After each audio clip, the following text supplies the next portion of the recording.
Hello everyone, this is Jasbir here. और आज हम बात करने वाले हैं ट्रेनर्स के बारे में कि कैसे आप एक अच्छे ट्रेनर बन सकते हो। तो अगर आप एक ट्रेनर हैं तो इस वीडियो को देखिए, अगर आप एक ट्रेनर नहीं हो तो भी आप इस वीडियो को देखिए ज़रूर, बिकॉज आपको काफ़ी चीज़ें समझ में आएंगी। एटलीस्ट अगर आप जिम जाते हो और आपको ये सब चीज़ें सीखने का समझने का शौक है तो फिर आप इस वीडियो को लास्ट तक ज़रूर देखिएगा। But if you are a gym trainer then you should definitely watch this video. Basically gym के अंदर जो ट्रेनर्स होते हैं उनका रोल ये होता है कि उनको जितने भी जिम के अंदर मेंबर्स हैं उनकी मूवमेंट को चेक करना है, उनका ध्यान रखना है, उनका ख्याल रखना है। कोई किसी प्रकार की किसी मेंबर को चोट ना लगे, और कोई भी मेंबर अगर गलत एक्सरसाइज कर रहा है तो उसे वो जाके बताएं कि उसे किस तरह से अपनी एक्सरसाइज को ठीक करना है। मोस्टली लोग यही सोचते हैं, लेकिन ऐसा नहीं है। ट्रेनर के बहुत सारे रोल्स होते हैं, और अगर जिम के अंदर ट्रेनर्स अपने ड्यूटीज़ को, अपने रोल्स को अच्छी तरह निभाते हैं तो ना सिर्फ जिम का बेनिफिट होगा बल्कि ट्रेनर का खुद का बहुत ज़्यादा बेनिफिट होगा। बिकॉज एक ट्रेनर, एक जनरल ट्रेनर कल को एक पर्सनल ट्रेनर बनता है, और उसके बाद वही ट्रेनर जब अपने फील्ड के अंदर इम्प्रूव करता है तो वो हेड ट्रेनर बनता है, फिटनेस मैनेजर बनता है, और वो जिम मैनेजर तक जा सकता है। तो इस तरह से ये सिलसिला जो है वो एक ट्रेनर से शुरू ज़रूर होता है, लेकिन वो वहाँ पर ख़त्म नहीं होता है। एक ट्रेनर, इस फिटनेस इंडस्ट्री के अंदर एक ट्रेनर जो है एक पहला चैप्टर है, एक पहला स्टेप है बहुत बड़ी सक्सेस के लिए। तो उस ट्रेनर के नज़रिए से मैं आपको बताऊंगा कि एक ट्रेनर को क्या करना चाहिए, किस तरह से उसे अपने पूरे दिन को स्पेंड करना चाहिए, किस तरह से अपने क्लाइंट्स के साथ डिस्कशन करनी चाहिए, किस तरह से अपने क्लाइंट्स का ख्याल रखना चाहिए। सबसे पहले तो हम बात करते हैं कि उनके लिए बहुत ज़्यादा ज़रूरी है कि वो अपना ख्याल बहुत अच्छे से रखें। उनका ड्रेस कोड अच्छा होना चाहिए, जो जिम की ड्रेस है अगर वो पहनते हैं। अदरवाइज़ जो उनकी टी शर्ट है, उनकी जो लोअर है, उनके जो शूज़ हैं, ये बहुत अच्छे होने बहुत ज़्यादा ज़रूरी हैं। बिकॉज जिम के अंदर आने वाला जो क्लाइंट है वो आपके साथ तभी कंफर्टेबल होगा जब उसे लगेगा कि आप उसके वैल्यू के हो, आप उसके बराबर के हो। अगर उसे लगेगा कि आप उसके बराबर के नहीं हो, या उसे लगेगा कि आप उससे रुतबे में बहुत ज़्यादा नीचे चले गए हो, तो जो ईगो का डिफरेंस आएगा उसकी वजह से आपका जो क्लाइंट है वो आपके साथ कंफर्टेबल नहीं होगा। ये मेरी बात काफ़ी लोगों को चुभेगी, बुरी लग सकती है, लेकिन ये सच्चाई है। जब आप जिम के अंदर किसी क्लाइंट को वर्कआउट करवाते हो तो वो आपके साथ काफ़ी फ्रेंडली हो जाता है, लेकिन अंदर से उसके मन में ये चीज़ होती है कि हाँ, मेरा लेवल ऑफ रिस्पेक्ट कहाँ पर है और ये लड़का क्या कर रहा है। एक क्लाइंट आपको बुलाएगा, सर बोल के बुलाएगा, लेकिन अंदर से उसको पता होता है कि हाँ, ये जो लड़का है इसकी सैलरी 10,000 है या 12,000 है या 15,000 है, और मैं एक महीने में 1 लाख रुपए या 5 लाख रुपए कमाता हूँ। तो ये एक बहुत बड़ा डिफरेंस होता है, और ज़्यादातर लोग इस चीज़ को महसूस करते हैं, सोचते हैं। Even if a client is happy, laughing, shaking hand, hugging the trainer, still उसके मन में ये बात कहीं ना कहीं होती है। तो इस चीज़ को ठीक करने का जो सबसे बेहतर तरीका है वो ये है कि आप अपने क्लाइंट के साथ बिल्कुल प्रोफेशनल तरीके से बिहेव करेंगे। आप कभी भी अपने क्लाइंट के साथ फ्रेंडली नहीं होंगे, बहुत ज़्यादा ओवर फ्रेंडली नहीं होंगे, और रिश्तेदारी तो कभी भी मत निकालना। आपको हमेशा इस बात का याद रखना है, इस बात का ख्याल रखना है कि वो आपका क्लाइंट है और आप उसके ट्रेनर हो, आप उसके कोच हो, और ये डिफरेंस जो है हमेशा बना के रखना है। ये सबसे ज़्यादा ज़रूरी चीज़ है। आपकी ड्यूटीज़ में समय पर आना, समय पर जाना होता है, लेकिन अगर आप अपने समय से पहले आते हैं और आप देखते हैं कि कल जो क्लाइंट्स आए थे और आज उनका टाइम ऊपर नीचे हो चुका है, तो आप उनको कॉल कर सकते हो, आप उनके साथ बात कर सकते हो कि सर आप आज आए नहीं या आप कब आ रहे हो। इससे एक तो जिम को बहुत ज़्यादा बेनिफिट होगा। जिम के जो मैनेजर हैं या जिम का जो ओनर है उसे लगेगा कि हाँ, मेरा जो ट्रेनर है वो अपने specific number of clients, let's say कि आप एक ट्रेनर हैं और आपके पास 25-30 क्लाइंट आप रोज़ देखते हैं, तो उन 25-30 लोगों को जिनको आप रोज़ खुद आप ही देखते हो या उनसे आपकी हालचाल बातचीत होती है, तो जब वो आपको नहीं नज़र आते तो आप उनको फ़ोन कर दीजिए। तो उससे क्या होगा कि वो क्लाइंट भी आपके साथ अटैच रहेगा और जिम का बिजनेस भी ग्रो होगा। So this is very important thing. अगली जो बात मैं आपको बताना चाहता हूँ वो ये है कि ट्रेनर को बहुत ही कम शब्दों में अपनी बात रखनी चाहिए, क्योंकि क्या होता है कि हमें हर टॉपिक के बारे में नहीं पता होता, और जब हमें हर टॉपिक के बारे में नहीं पता होता और सामने वाला हमसे बहुत ज़्यादा क्वेश्चनिंग करता है तो हमें उसे बहुत ही शॉर्ट में आंसर देना चाहिए, और अगर हमें किसी बात के बारे में ना जानकारी हो तो हमें कह देना चाहिए कि सर इसके बारे में मुझे पता नहीं है, मैंने ये टॉपिक बहुत पहले पढ़ा था, तो मैं इसको दोबारा पढ़ के आऊँगा और फिर मैं आपको क्लियर करूँगा कल। और उस टॉपिक को आप रात को जाओगे, पढ़ोगे और अगले दिन उसे एक्सप्लेन कर सकते हो। तो कम से कम शब्दों में आप अपनी बात रखेंगे और बहुत ही कम शब्दों के अंदर आप अपनी जो टॉपिक है उसको क्लियर करोगे। अगर आप ज़्यादा लंबी डिस्कशन में चले जाओगे तो वो किसी को भी अच्छा नहीं लगेगा। ना तो आपके ओनर को अच्छा लगेगा कि आप एक ही क्लाइंट के साथ खड़े होकर काफ़ी देर से बातें कर रहे हो, ना आपके सीनियर ट्रेनर्स को अच्छा लगेगा कि ये हो रहा है, और हो सकता है कि उस क्लाइंट को भी अच्छा ना लगे कि आप उसका टाइम खराब कर रहे हो। जिस समय में उसने एक्सरसाइज करनी थी और एक्सरसाइज करने के बाद घर जाना था, या उसने अपनी जॉब पे जाना था, या उसने अपने बिजनेस में जाना था, और अब वो आपके पास खड़ा है, आपकी बातें सुन रहा है, प्रोबेबली ही doesn't want to listen to you. लेकिन अब आप एक ट्रेनर हो तो वो बेचारा कह भी नहीं पाएगा आपको कि भैया बस करो, चुप हो जा, मुझे जाना है। सो कम से कम शब्दों में अपनी बात रखें, और मेंबर का टाइम कभी वेस्ट मत करें। मेंबर के साथ ज़्यादा फिजिकल टच करना बहुत ही गलत बात है। ज़्यादातर जिम्स के अंदर मैं देखता हूँ कि अभी मैं विज़िट करता हूँ काफ़ी जिम्स के अंदर, तो मैं देखकर बहुत हैरान होता हूँ कि ये एक बहुत ही ज़्यादा बेसिक चीज़ है कि जो ट्रेनर होता है वो मेंबर को टच नहीं करेगा। जितना ज़्यादा हो सके वो उससे डिस्टेंस में रहेगा। रीज़न ये है कि एक तो कोरोना का, चलो ठीक है, कोरोना की वजह से हमें वैसे भी डिस्टेंस में रहना चाहिए। दूसरी चीज़ ये है कि आप उसको जब टच कर रहे हो, आप तो उसको फिजिकली एक सपोर्ट दे रहे हो, लेकिन हो सकता है कि उसको अच्छा ना लगता हो इस बात का, और वो इस चीज़ से कॉन्शियस हो जाता हो। तो आप बेटर है कि आप उससे फिजिकली एक डिस्टेंस बना के रखिए। हर एक इंसान का अपना एक दायरा होता है, एक एरिया होता है, और उस एरिया को उसका प्राइवेट एरिया बोल सकते हैं हम। अगर कोई उस प्राइवेट एरिया के अंदर आता है जो उसके शरीर से कुछ डिस्टेंस तक अवेलेबल होता है, तो उसको अनकंफर्टेबल फील होता है। और जब किसी क्लाइंट को ऐसे अनकंफर्टेबल फील होता है तो वो ट्रेनर को तो बोल नहीं सकता ना कि तुम यार इतना पास मत आओ मेरे, लेकिन हाँ वो अनकंफर्टेबल तो फील हो रहा है। तो कभी ना कभी कहीं ना कहीं पे वो चीज़ आपके क्लाइंट के लिए हेल्दी नहीं है, आपके जिम के लिए भी हेल्दी नहीं है, और आपके प्रोफेशन के लिए भी हेल्दी नहीं है। So always try to make some healthy distance from your client. जब आप उसको हेल्प दे रहे हो तो पहली बात तो ये कि आप उसको हेल्प देने वाली एक्सरसाइज लगवा क्यों रहे हो।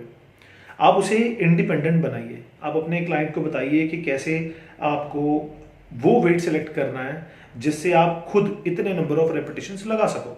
और फॉर एग्जांपल वो उसने कोई हैवी डंबल उठा लिया और उससे 3 या 4 रेपिटेशन लगे हैं, कोई बात नहीं, आप उसको ड्रॉप सेट करवा दो। आप उसको बोलो कि भैया ये नीचे रख दो, इससे हल्के वाले डंबल लेके आओ आप।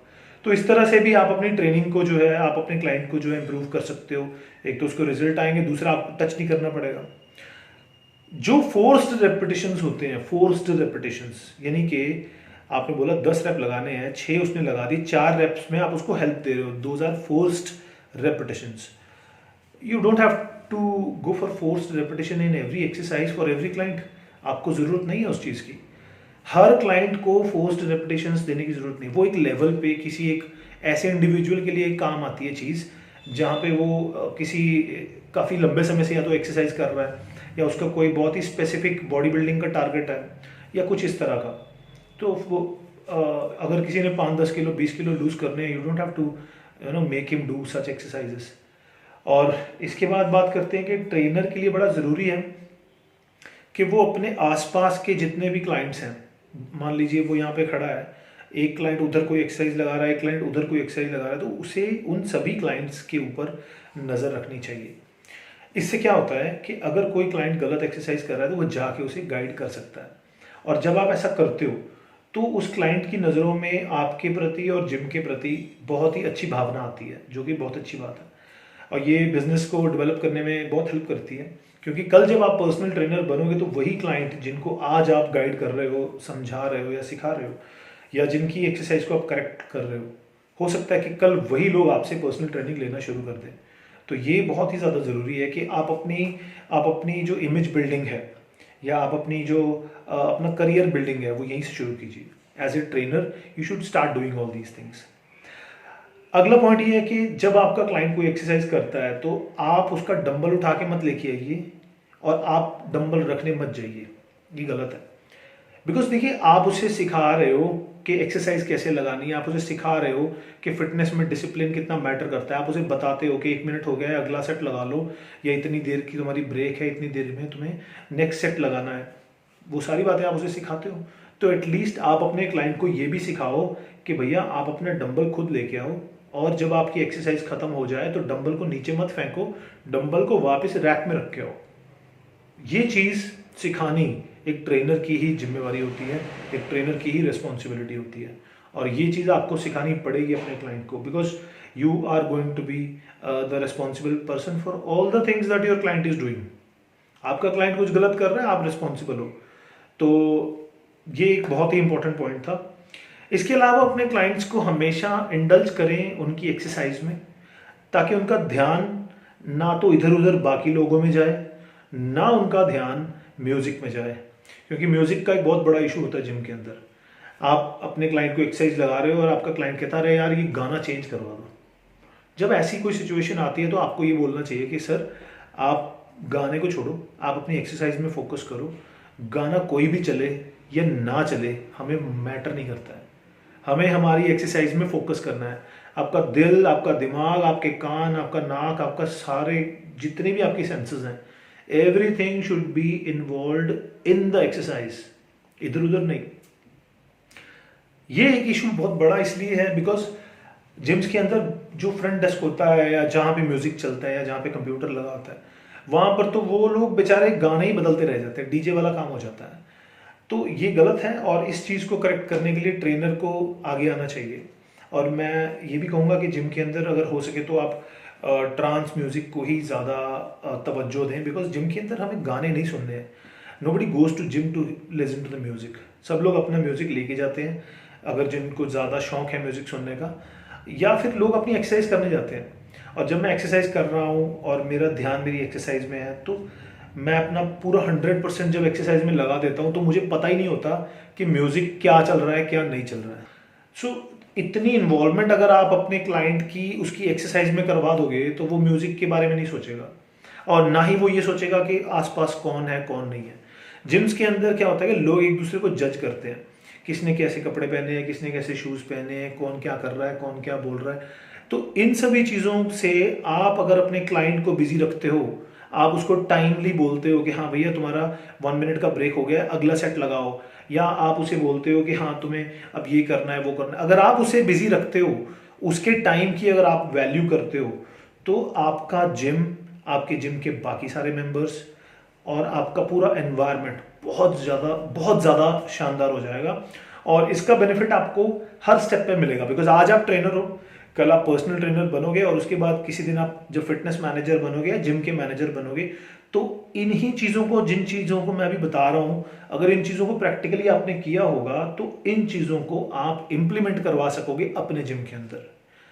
तो यही मेरी सजेशंस हैं ट्रेनर्स के लिए, और ट्रेनर्स बहुत बड़ा रोल प्ले करते हैं, और ट्रेनर्स को अपनी इमेज का, अपने क्लाइंट्स के साथ अपने रिलेशनशिप का, अपनी वैल्यू का बहुत ज़्यादा ख्याल रखना पड़ेगा।